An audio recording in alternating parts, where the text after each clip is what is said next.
our channel, and for today's video, we're gonna unbox our new Elba cooking range. I'm not sure if cooking range talaga yung term dito, but it has an oven and a stove, gas range siya. So, binili ko talaga to because dapat actually bibilin ko siya pag lumipat na kami dun sa new house namin. But lately kasi nahihirapan ako because dito pag nasa labas kasi yung dirty kitchen namin. So, kapag umuulan, nahihirapan ako magluto talaga. Kasi yung tubig, umaampias siya dun sa mismong lutuan namin, sa mismong stove. Tapos, minsan nagkakaroon pa ng tubig sa labas. Hindi naman baha, pero nagkakaroon ng tubig sa labas. So, medyo mahirap magluto kapag dun sa dirty kitchen. So, ayun, nag-decide na ako na bilhin ko na. Anyway, magagamit naman namin talaga siya kasi matibay naman siya. And it's stainless body na, so mas okay siya. Compared dun sa mga naunang mga gas range or oven na nabili namin. So, ayan. Let's unbox it now! Anyway, ito po siya. So, ayan. Oops! Baligtad siya kasi actually natanggal na namin yung box. Na-unbox na talaga namin siya. Kasi nung dumating siya, nung na-deliver siya, binuksan na nung mga nag-deliver para makita ko. So, ayan. Ito yung box niya actually. Nakabaligtad lang. Sorry. Ayan. So, here's our Elba gas range. So, papakita ko sa inyo kung paano ino-operate to. As you can see, meron pa rin yung mga plastic niya. Tatanggalin natin to later on para magamit natin yung oven. Kasi nga, hindi ko pa nagagamit yung oven. Ngayon pa lang, magluluto ako ng chicken. Pero yung stove, nagamit ko na siya for the past few days. Ever since na-deliver siya. Yan. So, let's show you. Let's check kung ano yung itsura niya. So, ito na siya, guys. Ayan. Ayan yung top niya. Ayan siya. Ayan. As you can see, nandiyan pa yung mga styro niya, yung box. Hindi pa kasi naalis ni Papa. So, mamaya alisin ko na lang siya. Ayan, meron pa rin siya nung covering niya ng plastic kasi hindi ko pa nagamit yung oven niya. Pero nagamit ko na honestly yung mismong stove. Ayan siya. So, open natin. So, ayan, meron siyang 3 gas burners. Ayan yung pinakamaliit. Tapos ito yung medium and ito yung large. Hindi pala ito tinatanggal. Akala ko noon na tinatanggal siya. Hindi pala. And then, meron siyang hot plate para kapag naubusan kami ng LPG, ay pwede pa rin ako makapagluto. Ayan. So, anyway, lagi naman gagamitin ko yung gas burner. Hindi ako mag-hot plate. Anyway, I've mentioned na hindi nga tinatanggal itong block na to. Kasi dito dadaan yung alisin natin. Wait lang. Ito. Kasi dito dadaan yung gas. Ito, dito sa butas na to dadaan yung gas. So, kapag tinanggal mo to, hindi siya magsa-start. Hindi siya aapoy. So, kailangan laging nandito to. Ayan. Kasi nandito yung ignition niya. Ito. Yun yung pinaka-ignition niya. And dahil nga modern na siya, so medyo high-end yung nabili natin na gas range. So, hindi natin siya bubuksan using match or hindi kagaya ng mga previews ng mga gas range na kapag in-open mo ito, kapag sinwitch mo ito,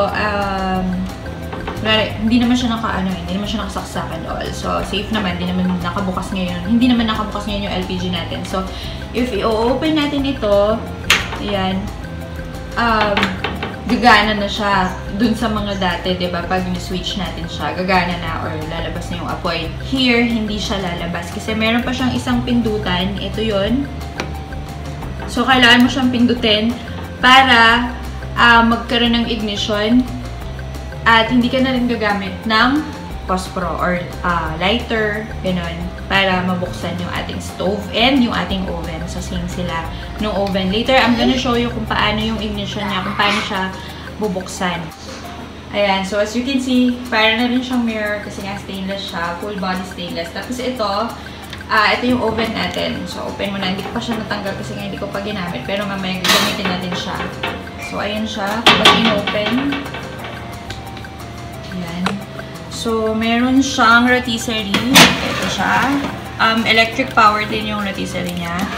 And then, ayan yung mga net niya. May tray dito sa ina. And then, yung pinaka-net niya nandito. Tapos, meron siya yung... Ano bang tawag dito? parang shield or what. Nilalagay actually siya dito sa taas. Baliktad yata. Kasi sabi sa akin, kapag nag-iihaw, pag nag-grill tayo, ganyan, ilalagay natin dito para siyang roof, para hindi totally nakasara yung ating oven. So, kapag mga, siguro pag ginagamit natin yung rotisserie or what, so pwede natin siyang gamitin. And then, meron siyang light dito. Hindi ko pa siya nasaksak later. Isaksak natin siya para makita ninyo rin yung kanyang light. And, yun nga, mag-oven ako ngayon mag-oven din tayo ng chicken para ulam namin ngayon lunch. So, sarap na natin. Ayan, so ngayon, let's operate. Let's check kung paano i-operate itong ating Elba na stove muna. Yung stove muna i-operate natin. So, sabi ko nga, you don't have to use lighter or posporo to start using the stove. So, pipindutin lang natin ito. And then, yung pinaka, I hope nakikita nyo naman. So, ang bubuksan natin, ito munang large na, itong large burner. So, ayan. So, ang kailangan lang gawin is, pindutin natin. So, if you can see nyan, ayan o. So, merong ignition na nangyayari doon. Actually, lahat merong ignition. So, anyway, 2 watts lang naman siya. So, matipid lang naman sa kuryente. And once na naka-ignite na siya, okay na yun. So, pindutin natin siya and then itong last na burner, itong large one, nandito siya. So, push lang. Ayun.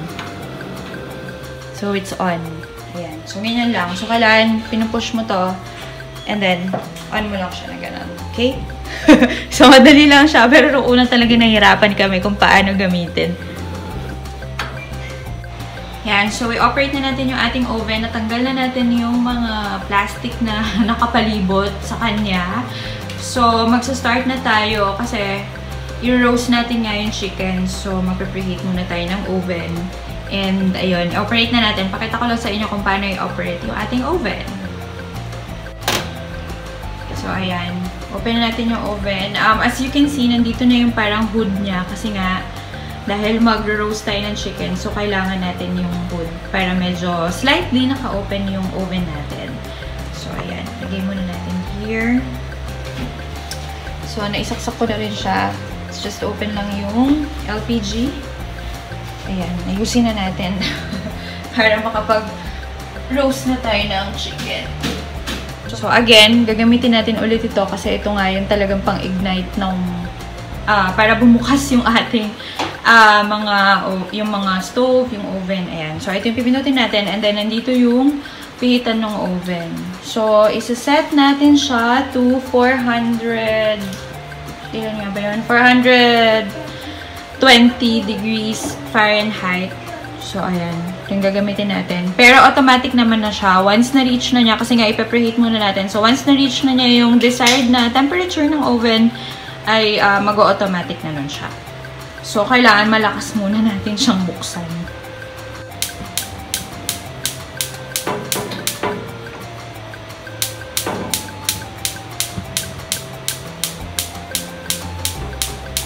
Alis ka dyan, alis ka dyan.